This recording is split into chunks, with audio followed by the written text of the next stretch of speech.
All right, continuing with questions from college students. Should all humans, regardless of size, level of development, or dependency, be given the same basic human rights? Yes. We're going to cover some of the ground. Yeah, we'll do more because it would be silly to make a video where I just say yes, but the short answer is yes. So let's talk about, I've mentioned in other videos, size, level of development, dependency. These are degreed properties. You're bigger or smaller, you grow larger. Level of development, you acquire certain levels of development as you go through your life. They don't all come before you're born, because most of them don't. Dependency, we're all dependent on each other. We have a whole response to this question.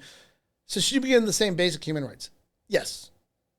And the basic human right that we're talking about here is you should be allowed to exist without another human being killing you without extreme justification.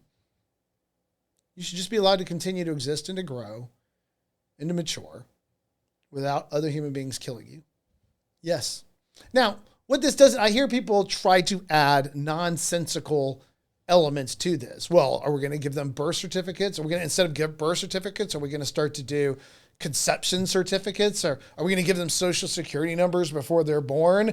And they start asking all sorts of questions. Some of them, by the way, that I don't think are completely silly. They're like, are the men going to be responsible for paying it because the child is there? On that one, yeah, sure. Yeah, absolutely. You'll find me as a willing ally there. Sure. If a man gets a woman pregnant, then he should be helping pay from the moment that child comes into existence. I'm with you on that particular one. But here's the thing. And I say they're silly amendments that they're trying to make, because we understand very well the idea of the gradual acquisition of certain social responsibilities. Saying that I cannot kill you is not the same as saying that you should be issued a social security number. It's perfectly fine to give them a social security number after birth. We can just say that after they're born, they get a social security number, not before they're born. Just in the same way that we say, when you turn 16, you can get a driver's license, not when you're 15, not when you're 14. When you turn 18, you can vote, not when you're 16, not when you're 17. When you're 22, 23 years old, you can now rent a car, not when you're 18. We're very familiar. You can be a congressman before you can be a senator, before you can be president of the United States. We're very, very familiar with this idea of this gradual acquisition of rights within our culture.